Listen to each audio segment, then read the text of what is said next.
This story begins where many others generally end. At the time, I worked for a detective agency known as HPD, but I couldn't know then what the acronym really meant. I don't think I ever really knew.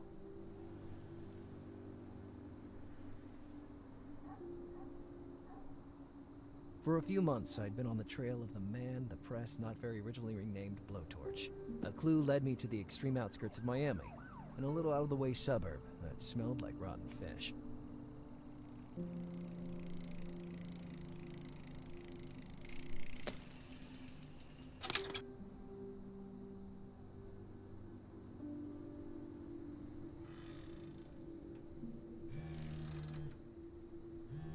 Operator, the caller you have dialed is unavailable. Do you want to leave a message? Bundy, knock it off. Judging from the traffic noise, I'd say you disobeyed my orders. Hey, I just went out for a ride on my bike. What's the harm? At 10 in the evening, I told you to stay home. The case is ours. We're already racing to the scene of the tip-off. But the cavalry's already here, boss. Let me find one of those clues that Blowtorch left for me, and we will stop the next murder before you even divorce your third wife.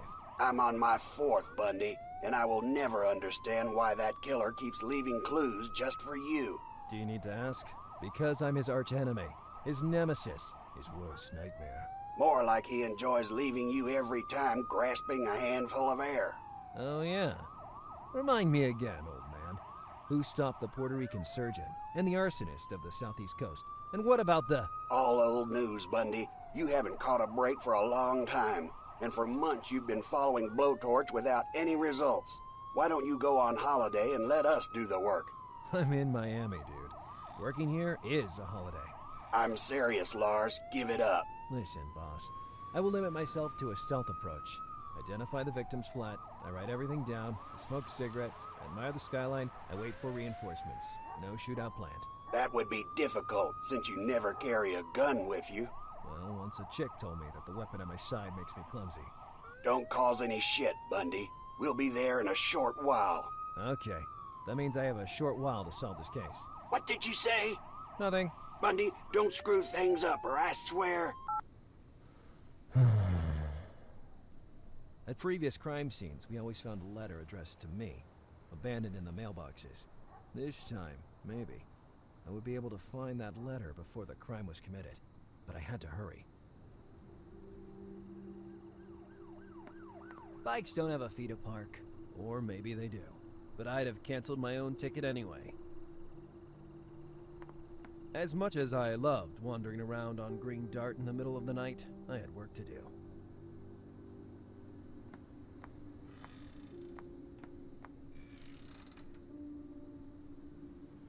Someone left a stupid smiley on the intercom.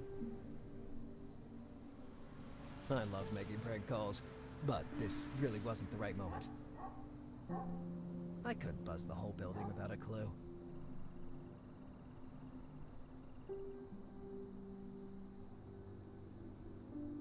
It wouldn't help me in any way.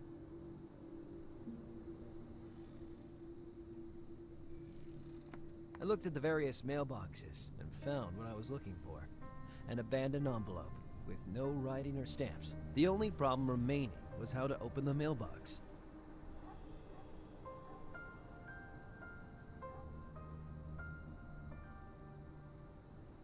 My badge wasn't exactly the right...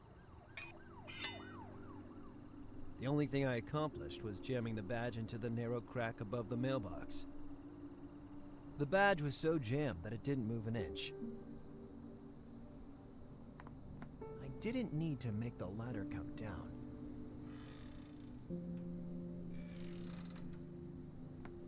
That stuff tasted like chewing gum stuck under a desk for a month. I know that because at school I never had the money for snacks, so I picked up those. The alley led around the building to the right. Before examining the area, though, I had to make sure I was in the right place.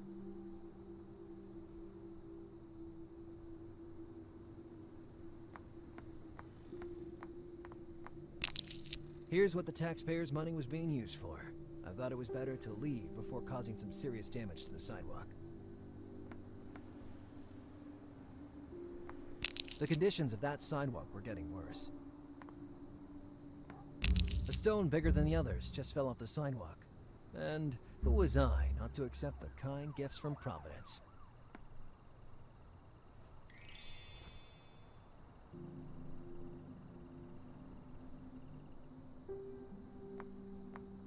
The badge was so jammed that it didn't move an inch. The way it was stuck, the badge would act as a chisel.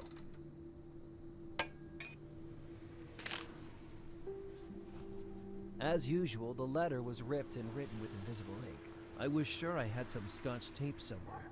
I'd have to think about the invisible ink later.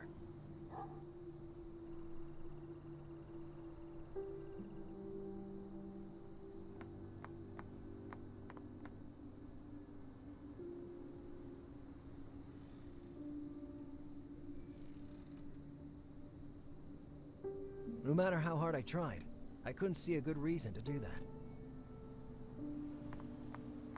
That stuff tasted like chewing gum stuck under a desk for a month. I know that because at school I never had the money for snacks, so I picked up those. I was all out of ideas. Maybe, or maybe not. I didn't understand how that could possibly help me.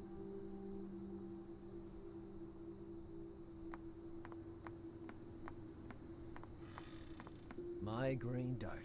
In addition to being marvelous, it had a handy flask on the front, which I used for basically everything. Normally I would have filled it with scotch, but I didn't want to find myself in Orlando investigating a red whale again. Like last time. Maybe there was still something useful in Green Dart's flask. Hey, there really was some scotch after all. Scotch tape, I mean. I would have stuck the scotch tape in the back of the letter, so as to obtain the best readability.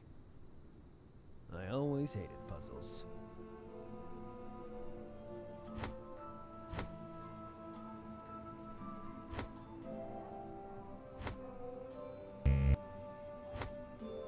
If I have to waste time with this...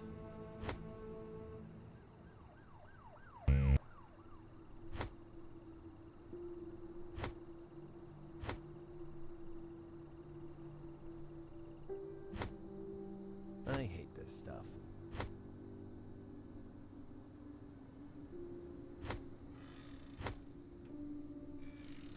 Once I received a 1,000-piece jigsaw puzzle as a present. I sold it to my nephew.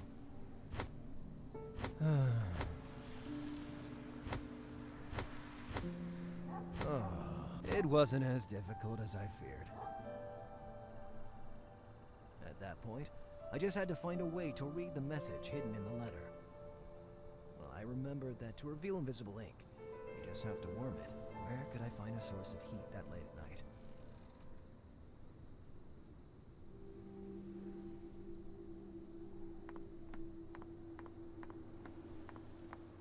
That stuff tasted like chewing gum stuck under a desk for a month. I know that because at school I never had the money for snacks, so I picked up those.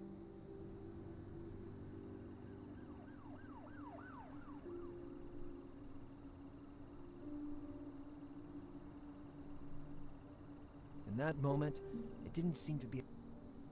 In order to reveal the hidden message, it had to be warmed up.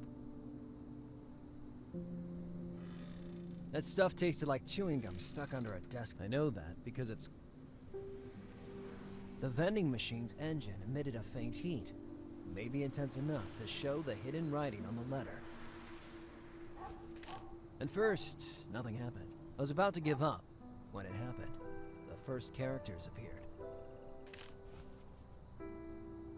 The letter corresponded in every way with the ones found before. Supportive tone, an apparent desire to support the police force, then laced with a sudden temper tantrum hinting at a killing frenzy. I had to dig into this, looking for clues.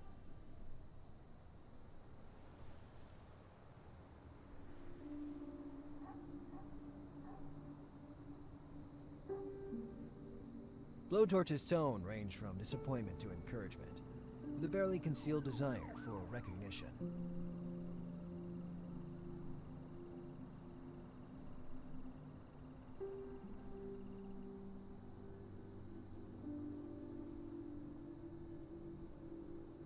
The letters were always kindly addressed to me.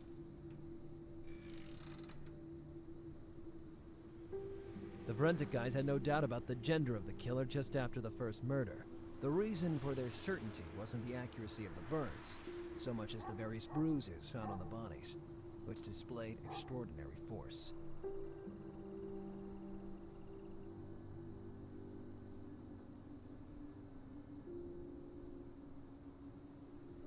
The forensic guys had no doubt about the gender of the killer just the reason for their certainty wasn't the... That face. In his earlier letters, Blowtorch never left anything similar. I took a mental note. That smile left on the letter and the one on the intercom were identical, so I could rule out a simple coincidence. I had just identified the apartment I was looking for.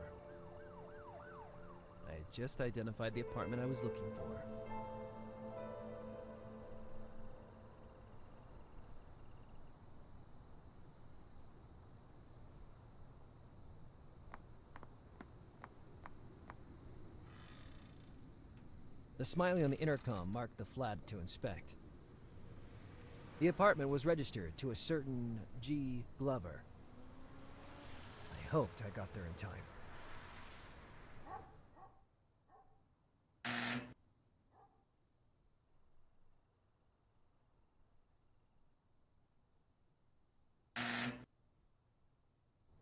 Yes?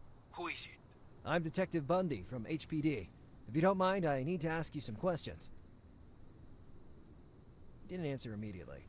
Moments of total silence passed, during which I thought he had hung up. Sorry for the hesitation, but I really don't understand what you would want from me. I'm just a normal citizen who... Yes, of course. But I really need, and I mean really need, to talk to you. With a certain urgency, too. Can you open the front door? I hate to be a killjoy, but you have a warrant. I don't want to get into trouble with my landlord. You know what? I guess I forgot it in my other hand. Anyway, I already told you that... Listen, the landlord is a real pain in the ass, and I don't want any trouble. If it's such a big deal, you won't have any problem coming back with a warrant. Good night. In my entire career, I had never been mistreated like that by someone I had to protect. Despite the fact that the guy was an idiot, I couldn't let him be killed in cold blood. Besides the front door, the only visible way in seemed to be the fire escape above. That ladder would have been the perfect way in, but it was too far. The stone was ideal for hitting the ladder's security lock. The problem was that I couldn't see it from my position.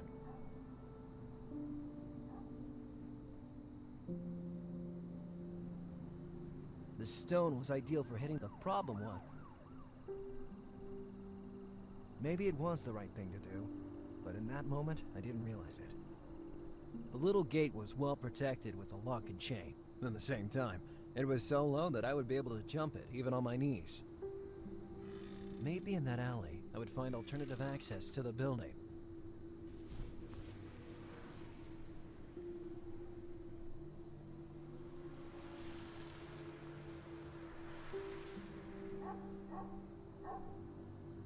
Even from the roof, I couldn't get to the fire escape. In that moment, I thought of the hundreds of baseball games I'd seen while living in America, and I had a real moment of epiphany. The greatest champions in history were looking at me from the sky, cheering for me and waving their arms. Ladies and gentlemen, introducing the newest member of the Baseball Hall of Fame, Lazarus Stonearm Bundy! Give it up for the only, the incomparable, Lazarus Bundy!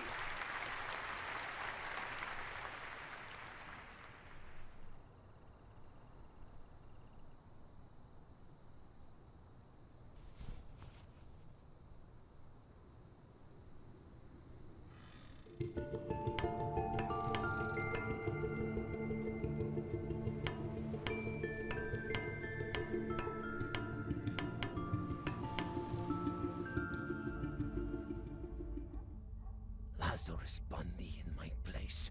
Who'd have thought it? Here's my man. All 7'5" of a man, to be exact. Well, so much the better.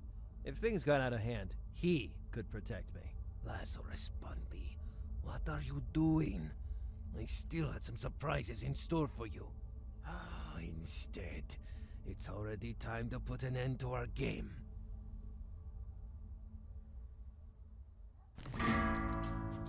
Just then, I knew I misunderstood the whole situation.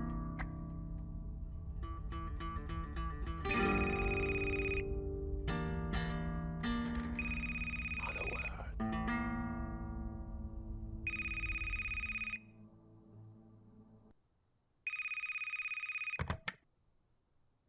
Things went down dramatically.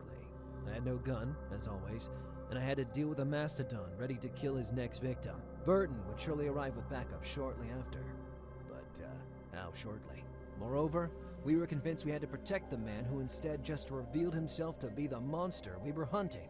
I thought of sending a text to warn him, but I had no credit on my phone, having accidentally subscribed to a live weather service.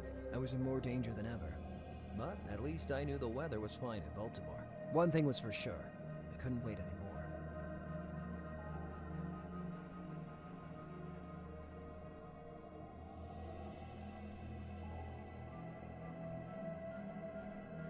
With bare hands, I would barely be able to tickle him. Trying to use the lamp as a makeshift weapon would have meant walking the entire length of the room twice. If I wanted to die, I could have found a more glorious method, such as jumping out naked after drawing a target on my chest. Freeing the girl was going to be way more difficult than that.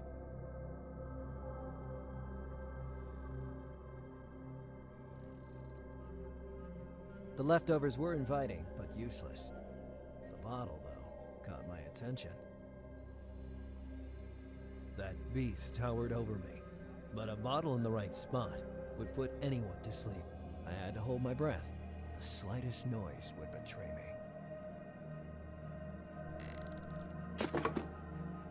Never mind.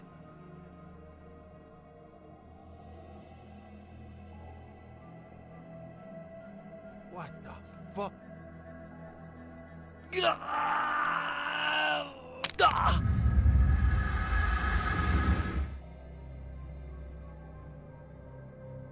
I couldn't reach it in time. I told you to close that sewer hole, you slut! If I hear even one more whisper, I'll be forced to use more brutal methods than usual. Is that clear?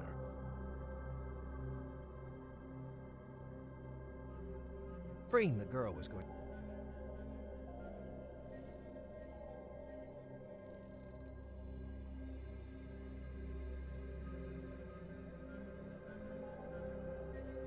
I just have gone from the frying pan into the fire.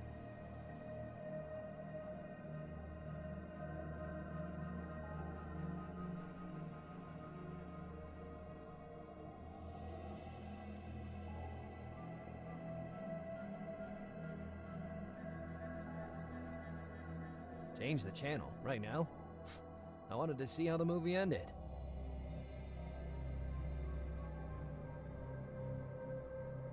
Trying to use the lamp as a makeshift weapon. If I wanted to die, I could have found a more glorious method, such as...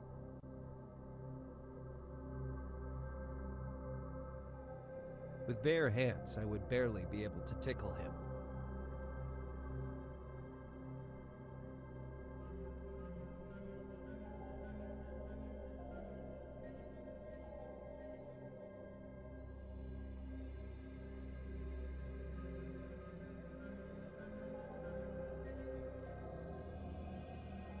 I just have gone from the frying pan into the fire.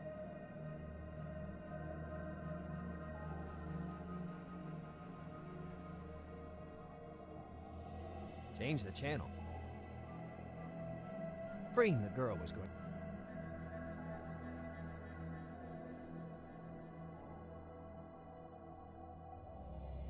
The beast was busy in a one-set. All he did was grumble.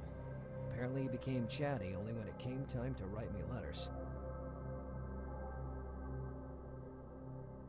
I thought it was better to look for another solution.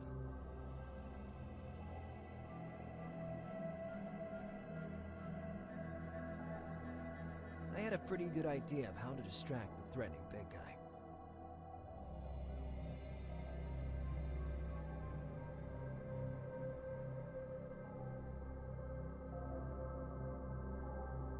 Sometimes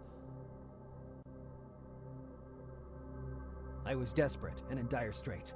I could do nothing but go for broke.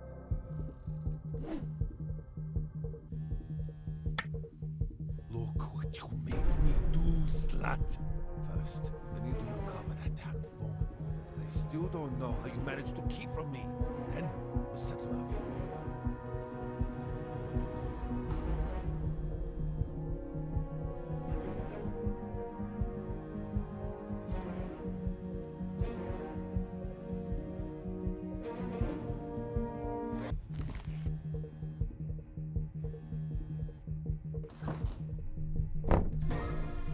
What the fuck? Stay calm. I'll get you out of here in a split second.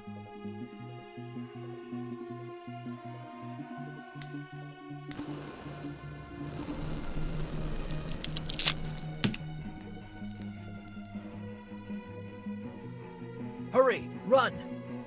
I'll hold him.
So let me get this straight.